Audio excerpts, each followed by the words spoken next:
നമസ്കാരം, ഏവർക്കും astro Malayalam YouTube ചാനലിലേക്ക് സ്വാഗതം. നമ്മുടെ ജീവിതത്തിൽ നമ്മൾ പോലും അറിയാതെ പോകുന്ന ഒന്നാണ് ശത്രുദോഷം. നമ്മൾ വളരുമ്പോഴോ വിജയിക്കുമ്പോഴോ മറ്റുള്ളവർക്ക് നമ്മളോട് തോന്നുന്ന അസൂയയും വിദ്വേഷവും നമ്മുടെ പോസിറ്റീവ് എനർജിയെ ഇല്ലാതാക്കാൻ കാരണമാകും. എന്താണ് ഈ ശത്രുദോഷം? ഇത് നമ്മുടെ ജീവിതത്തെ എങ്ങനെയൊക്കെ ബാധിക്കും? ഇതിൽ നിന്നും എങ്ങനെ രക്ഷ നേടാം? ഇന്നത്തെ വീഡിയോയിൽ നമ്മൾ ഇതൊക്കെയാണ് ചർച്ച ചെയ്യുന്നത്.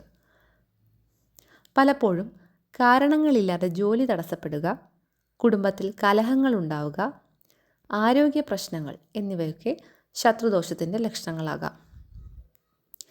നേരിട്ടുള്ള ശത്രുക്കളെക്കാൾ കൂടെ നിന്നുകൊണ്ട് ചതിക്കുന്നവരെയും കണ്ണേറ് പോലെയുള്ള ദോഷങ്ങളെയും നാം ഭയപ്പെടണം. എന്നാൽ പേടിക്കേണ്ടതില്ല. നമ്മുടെ പൂർവികർ ഇതിനായി ലളിതമായ ചില വഴിപാടുകളും പരിഹാരങ്ങളും നിർദ്ദേശിച്ചിട്ടുണ്ട്. ശത്രുദോഷം മാറുന്നതിനായി ഇനി പറയുന്ന പരിഹാരങ്ങൾ പരീക്ഷിക്കാവുന്നതാണ്. പ്രധാന വഴിപാടുകൾ: സുദർശന ഹോമം. ശത്രുദോഷം മാറാൻ ഏറ്റവും ഫലപ്രദമായ മാർഗമാണ് സുദർശന ഹോമം. ഇത് വീട്ടിലോ ക്ഷേത്രത്തിലോ നടത്തുന്നത് നെഗറ്റീവ് എനർജി ഇല്ലാതാക്കാൻ സഹായിക്കും. ശത്രുസംഹാര പുഷ്പാഞ്ജലി. സുബ്രഹ്മണ്യ ക്ഷേത്രത്തിലോ ശിവക്ഷേത്രത്തിലോ ഭദ്രകാളി ക്ഷേത്രത്തിലോ ശത്രുസംഹാര പുഷ്പാഞ്ജലി കഴിക്കുന്നത് ഉത്തമമാണ്.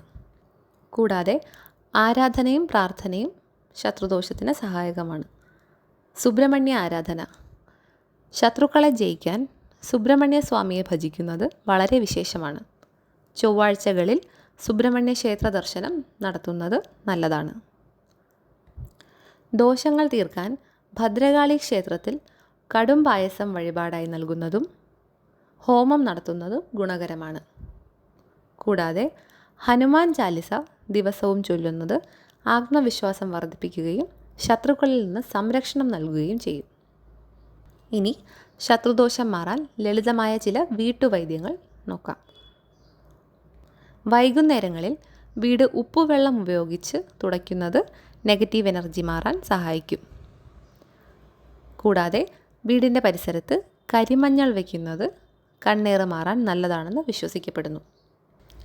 ശത്രുദോഷം മാറാൻ നരസിംഹ മന്ത്രം ജപിക്കുന്നതും സഹായകമാണ്.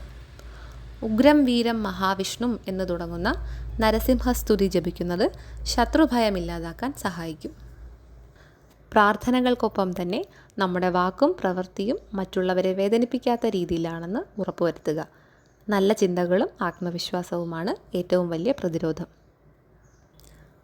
ഈ വീഡിയോ നിങ്ങൾക്ക് ഉപകാരപ്രദമായെങ്കിൽ ലൈക്ക് ചെയ്യാനും സുഹൃത്തുക്കൾക്ക് ഷെയർ ചെയ്യാനും മറക്കരുത്.